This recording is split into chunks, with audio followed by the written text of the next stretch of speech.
Nos últimos dias, o Supremo Tribunal Federal voltou ao centro do debate político nacional.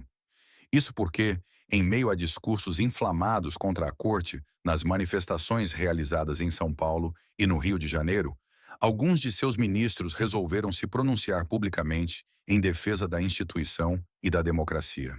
Entre eles, o decano Gilmar Mendes, que utilizou as redes sociais para rebater os ataques. Em sua mensagem, o ministro ressaltou que a verdadeira liberdade não surge de investidas contra as instituições, mas sim de seu fortalecimento. Gilmar Mendes afirmou que não há, no Brasil, qualquer ditadura da toga ou ministros agindo como tiranos, como muitos críticos têm repetido em palanques políticos. Para ele, o Supremo Tribunal Federal tem cumprido seu papel de guardião da Constituição, atuando para impedir retrocessos e preservar direitos fundamentais. Na mesma publicação, Mendes lembrou episódios recentes da história do país que colocaram em risco a democracia, as ameaças ao sistema eleitoral, os acampamentos em frente a quartéis, a negligência durante a pandemia, além de tentativas de atentar contra autoridades da República. Segundo o ministro, o Brasil não aguenta mais sucessivas tentativas de golpe, e crimes contra o Estado Democrático de Direito não podem ser perdoados.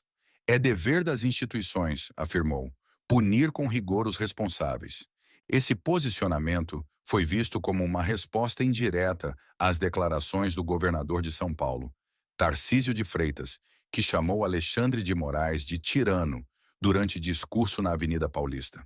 Para analistas, Gilmar Mendes buscou devolver o ataque, apontando para aqueles que, de fato, ameaçaram a democracia nos últimos anos. Ainda que não tenha direito a voto na primeira turma do Supremo, a fala de Gilmar foi interpretada como um posicionamento político e institucional de peso. A reação do decano, no entanto, não passou sem críticas.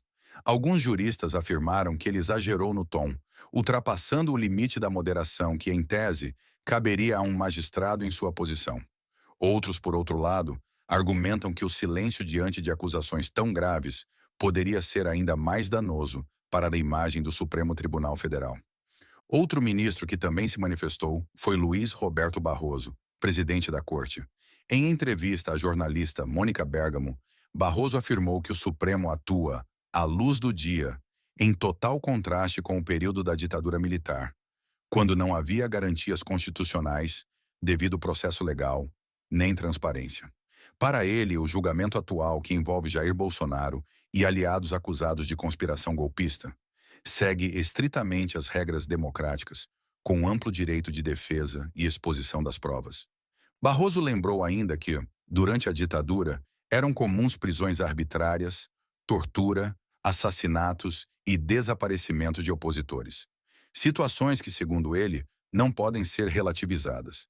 O ministro destacou que processo penal é prova, não disputa ideológica, e que não adianta tentar quebrar o espelho para negar a realidade de um golpe. Os posicionamentos de Gilmar Mendes e Barroso foram vistos como um contraponto direto ao avanço do discurso antissistema, especialmente dentro do campo bolsonarista.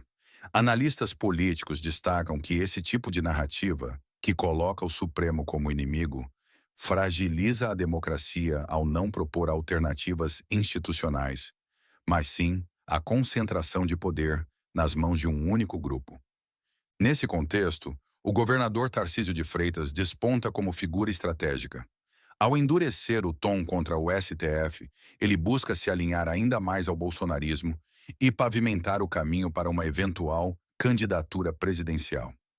Especialistas avaliam que esse movimento é uma espécie de pedágio político para conquistar a confiança do ex-presidente e de sua base.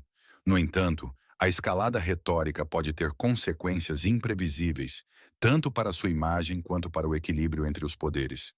Por outro lado, o Supremo se prepara para dar sua resposta institucional.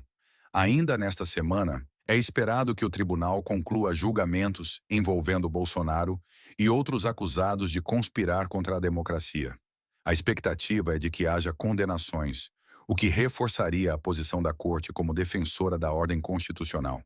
Para muitos observadores, mais do que discursos, são essas decisões concretas que demonstram a força do Estado de Direito. Enquanto isso, Setores do bolsonarismo já se mobilizam no Congresso para tentar aprovar uma anistia ampla aos investigados. Essa possibilidade, porém, pode abrir uma nova frente de embate, já que o próprio Supremo poderia declarar inconstitucional uma medida nesse sentido, o que geraria ainda mais tensão entre os poderes. O fato é que, em meio a esse cenário conturbado, o Supremo Tribunal Federal tem buscado reafirmar sua autoridade. As declarações de Gilmar Mendes e Luiz Roberto Barroso mostram que a Corte não pretende assistir passivamente ao aumento dos ataques e tenta responder não apenas em palavras, mas com decisões que podem marcar de forma definitiva a história recente do país.